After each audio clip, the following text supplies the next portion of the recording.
ज्ञान the treasure में आपका स्वागत है। आप हमारे चैनल अन्नपूर्णा फूड्स और द डिवाइन मंत्रा में भी जरूर जाइएगा, आपको अच्छा लगेगा। इस वीडियो में हम आपको बताने वाले हैं स्वस्थ वृद्धावस्था के बारे में, जिसको आप एंटी एजिंग टिप्स कह सकते हैं। मतलब कैसे हम लोग पाएं कि वृद्धावस्था में हम लोग हमेशा जवान बने रहें। Anti ageing formula.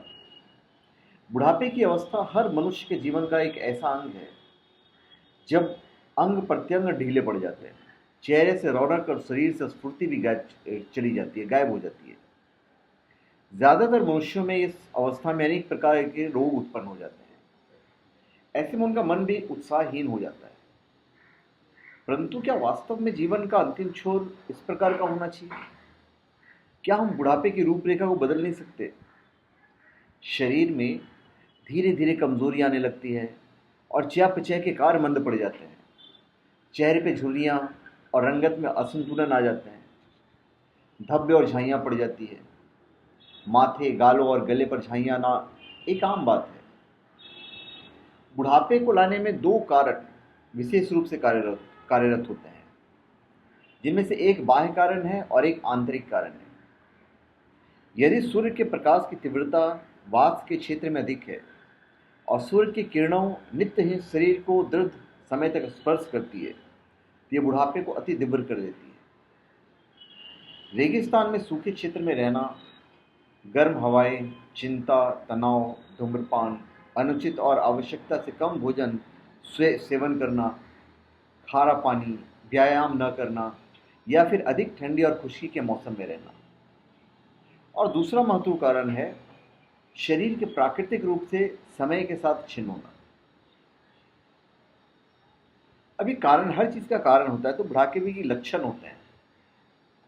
त्वचा का ढलकना, झुर्रियां, धब्बे, चेहरा और आसपास के क्षेत्र में महीन रेखाओं का आना, रोग प्रतिकारक शक्ति में कमी आना, शरीर की ताकत में गिरावट होना, हड्डियां कमजोर हो जाना, मांसपेशियां और जोड़ कमजोर हो जाना, रीढ़ की हड्डी में झुकाव होना, कमर का झुक जाना।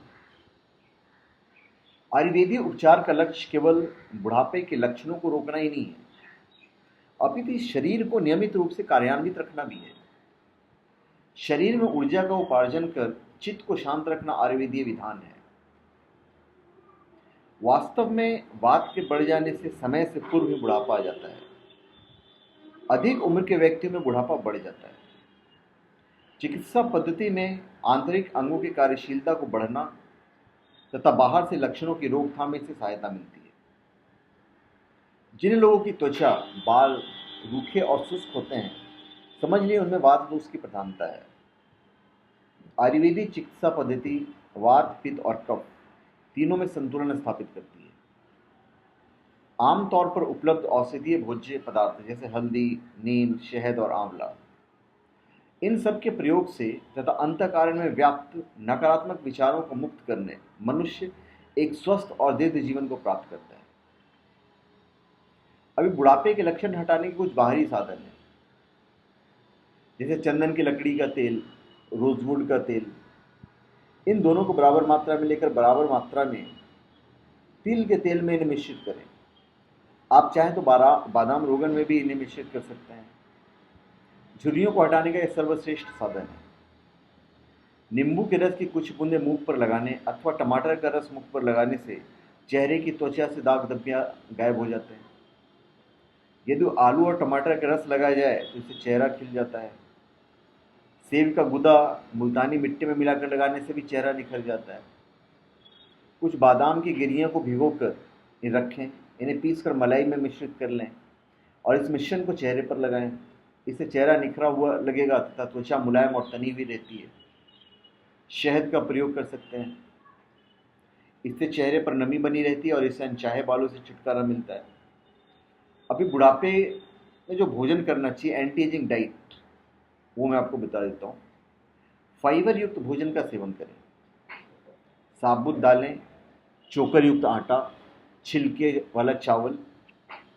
फिर एंटीऑक्सीडेंट युक्त विभिन्न प्रकार के भोजन कीजिए, जिनमें टमाटर, कद्दू, भिंडी, पालक, गाजर, जम्बू इत्यादि शामिल हैं।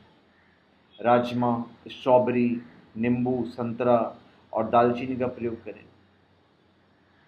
मैं आपको कुछ लाभदायक सुझाव भी एंड में दे देता हूँ। रात्रि को पूर्ण विश्राम करें। 6 से 8 घंटे तक नींद इसके लिए बहुत ही आवश्यक है। जल का सेवन प्रचुर मात्रा में करें। सूर्य की किरणों को सीधे त्वचा पर नहीं पड़ने दें। केवल लालिमा लिए हुए सूर्य से प्रातःकाल और संध्या में ज़्यादा ना बैठें। तपती धूप में बाहर मत निकले आप। सदैव प्रसन्नचित्त रहें और मादक पदार्थों के सेवन से खुद को बचाएं। चाय कॉफ़ी के अधिक प्रयोग से त्वचा सूख जाती है।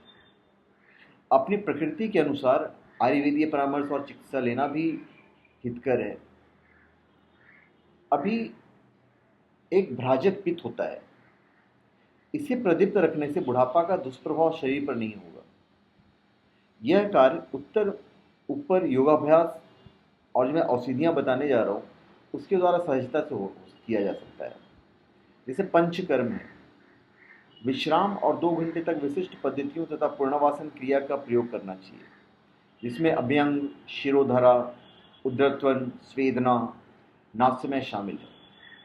फिर योगाभ्यास।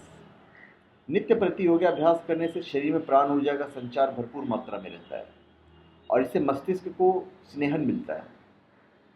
फिर है ब्राह्मी। यह औषधि वृद्धावस्था को दूर करने वाली है। इसके सेवन से मन और शरीर दोनों ही तरोताजा रहते हैं। फिर है अम्लकी। आंवला वह रसायन है जिसका वर्णन सुश्रुत जी ने किया है।